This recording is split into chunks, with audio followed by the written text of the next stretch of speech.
Assalamualaikum warahmatullahi wabarakatuh. Halo teman-teman, perkenalkan nama saya Itok Sandi Pradani Putri, NIM 2003029 dari Prodi D3 Fisioterapi Universitas Widya Husada Semarang. Di sini saya akan menjelaskan dan mempraktekkan mengenai penata laksanaan pada luka bakar. Di sini saya mengambil kasus nomor 5.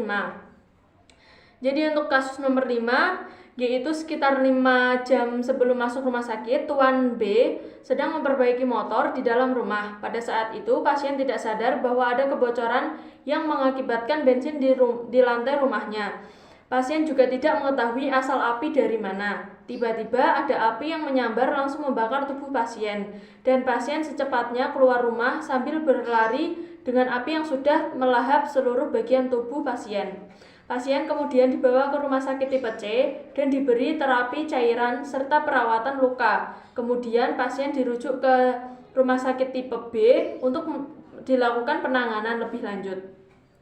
Berdasarkan pemeriksaan fisik, pada pasien didapatkan keadaan umum, tampak kesakitan di seluruh area luka bakar, kesadaran kompos mentis, tekanan darah 110/70 mmHg.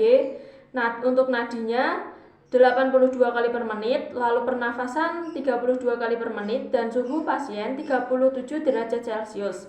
Pada status lokalis pasien didapatkan luka bakar di regio kranial, torak abdomen, lengan kanan, dan tungkai kanan. Berdasarkan pemeriksaan pada pasien, maka diagnosisnya adalah kombusio. Pasien ini mendapatkan terapi O2 3-4 liter per menit, infus cairan RL 8 jam pertama 8000 cc selama 16 jam, injeksi ceftazimid 1 gram per 12 menit untuk skin test, lalu injeksi metronidazole 500 mg per 8 jam, injeksi gentamicin 80 mg per 8 jam, injeksi ranitidin 50 mg per 12 jam, dan drip ketorolak per 8 jam.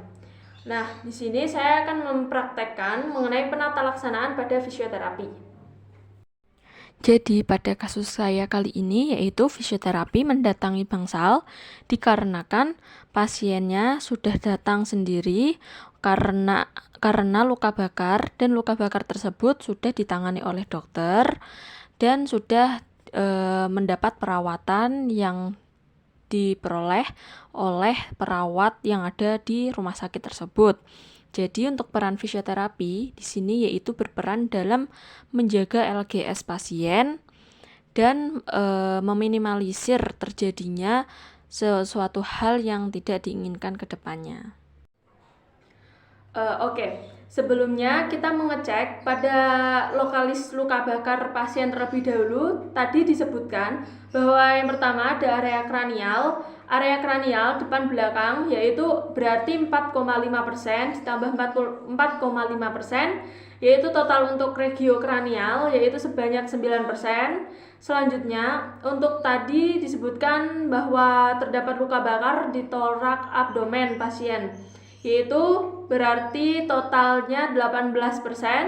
Selanjutnya untuk regio lengan kanan pasien yaitu 4,5% ditambah 4,5% dikarenakan depan dan belakang, yaitu totalnya 9%.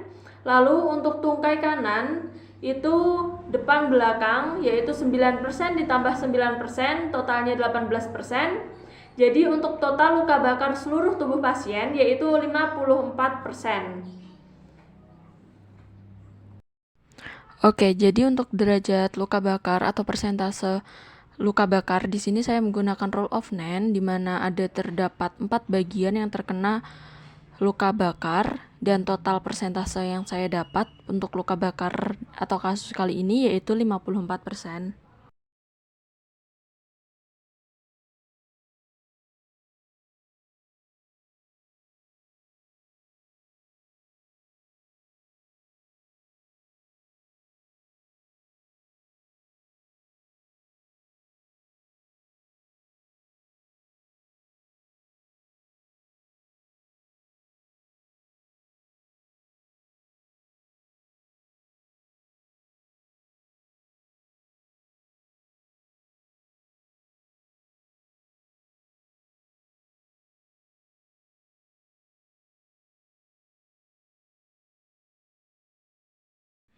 Oke, baik. Di sini untuk peran fisioterapi pada luka bakar yaitu dibagi menjadi dua, yaitu pas luka bakar masih basah atau pas keadaan luka bakar pasien itu sedang parah-parahnya.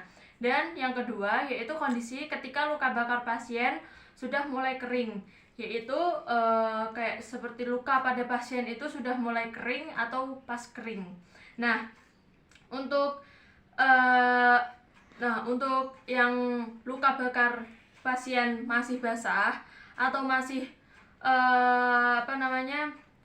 belum kering, itu di sini biasanya pada pasien yang memiliki luka bakar itu timbul nyeri. Nah, di sini saya menggunakan skala Borg untuk nyeri pasien. Oke. Selamat siang, Bapak. Oke, Bapak, di sini saya fisioterapi yang bekerja pada siang hari ini. Jadi gini, Bapak, benar dengan Bapak B? Oke, sebelumnya saya izin untuk mengukur dan memeriksa Bapak ya. Oke, Pak. Bapak bisa lihat di sini terdapat skala, yaitu untuk skala yang sini itu rasanya tidak nyeri sama sekali, dan yang paling ujung ini nyeri sekali.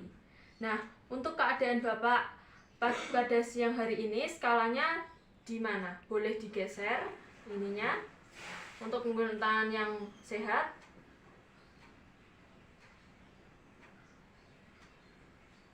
Sudah? Sudah? Oke. Jadi di sini pada skala Borg di sini yaitu keadaan pasien yaitu pada skala 3. Skala 3 yang artinya tidak terlalu sakit. Seperti itu. Nah, untuk peran fisioterapi ketika luka pasien masih sakit masih basah seperti ini, yaitu untuk mempertahankan LGS dan ROM atau lingkup gerak sendi dan range of motion di tubuh yang sehat. Jadi pasien yang terkena luka bakar itu kan toraks abdomen, bagian depan, kranial, lengan sebelah kanan, dan tungkai sebelah kanan. Berarti untuk yang lengan sebelah kiri dan tungkai sebelah kiri pasien masih normal. Nah, pada normal seperti ini pasien pasti tirah baring. Nah, untuk meminimalisir terjadinya penurunan LGS atau pengurangan ROM, jadi kita latih mungkin isometrik, lalu aktif movement dan pasif movement, atau bisa menggunakan ban atau tahanan. Jadi kita latih keadaan pasien seperti ini. Maaf Bapak, apakah gini sakit? Sakit? Oke. Jadi kalau misal untuk aktif movement pasien merasakan sakit, kita minta pasien untuk gerakan isometrik. Jadi Bapak gerakkan otot yang saya sentuh. Oke, nah seperti itu. Lagi. Oke, bisa dilihat di sini pasien melakukan gerakan isometrik. Ayo Bapak. Oke. Yang bawah. Oke. Lalu posisikan pasien gerakan menggenggam. Genggam. Lalu lepas. Genggaman. Kalau misal ditekuk seperti ini, sakit atau tidak Bapak? Sakit. Oke. Jadi kalau misal pasien merasakan sakit, kita berhubung lukanya juga masih basah, jadi kita melakukannya sesuai ambang nyeri pasien. Ketika pasien seperti ini masih nyeri, kita jangan, atau dengan dosis yang rendah seperti ini. Lalu gerakannya juga seperti ini, untuk membuka untuk shouldernya agar tetap jaga. Oke, seperti itu. Lalu untuk yang bawah seperti ini. Bapak sakit? Oke. Kalau misal sakit, kita latih gerakan isometrik terlebih dahulu. Bisa gerakan ototnya di bagian yang saya. Oke. Nah, yang bawah Pak. Bisa. Lalu kita latih ankle pump pasien. Seperti ini. Nanti seperti ini ya Pak. Nah, seperti ini. Yuk. Terus. Dosisnya bisa 10 kali pengulangan. Selanjutnya kita tekuk kondisi kaki yang sehat pasien. Lalu lurus. Tekuk lagi Pak. Lurus. Tekuk lagi Pak. Lurus. Oke, untuk bagian yang sehat seperti itu. Nah, untuk yang bagian yang ketika luka pada pasien sudah mulai sembuh atau mulai kering, biasanya pasien merasakan gatal-gatal pada area luka tersebut. Selanjutnya yaitu penanganan luka bakar ketika. Oke, lalu untuk intervensi selanjutnya, di sini saya menggunakan massage burn yang berdasarkan penelitian ini dapat disimpulkan bahwa massage merupakan komponen penting dalam pemulihan rehabilitasi luka bakar. Aplikasi massage efektif dalam menyembuhkan pasien mudah dan hemat biaya untuk menurunkan rasa nyeri, gatal-gatal, dan pembentukan bekas luka pada pasien. Oke. Jadi untuk penanganan selanjutnya ketika luka bakar pasien sudah mulai kering, misal nih untuk luka bakar pasien itu di area sekitar sini sampai sini. Misal kita selanjutnya kita beri massage burn untuk mengurangi gatal-gatal pada luka pasien. Di sini saya menggunakan untuk oilingnya saya menggunakan minyak zaitun. Di sini lalu langkah yang pertama yaitu minyak zaitun secukupnya pada tangan kita.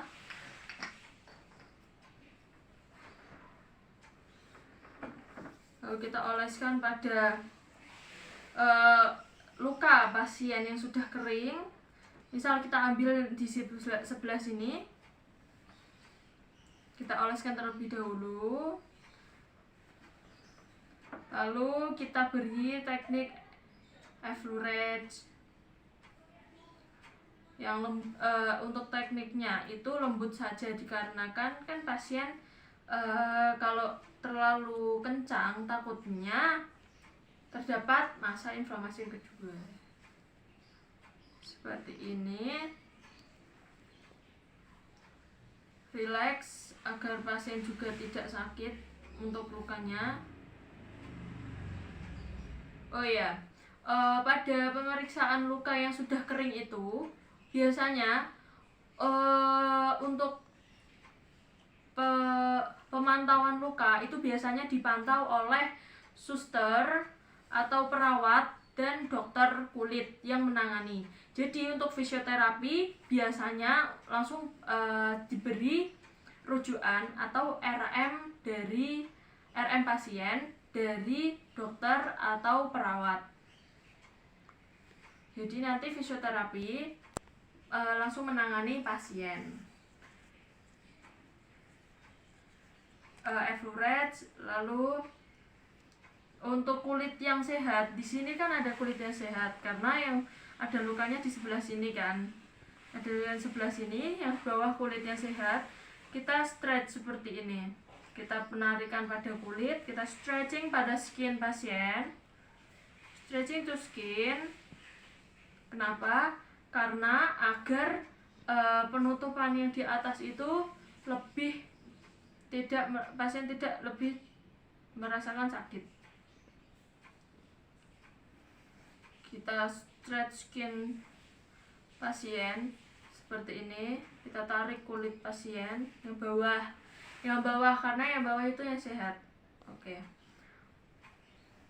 Untuk penanganan massage ini dilakukan sebanyak kurang lebih bisa setiap hari karena untuk mengurangi resiko gatal pada luka pasien. Yang dapat saya simpulkan pada video kali ini yaitu untuk Untuk luka bakar pada tangan dan yang lainnya itu bisa menyebabkan adanya odem atau pembengkakan dan rasa nyeri. Maka dari itu tadi saya mengecek menggunakan skala Borg dan didapatkan untuk nilai 3. Selanjutnya untuk penanganan yang dapat dilakukan meliputi penanganan manajemen luka, yaitu biasanya pada manajemen luka ini dilakukan pada dokter kulit atau perawat yang merawat pasien tersebut.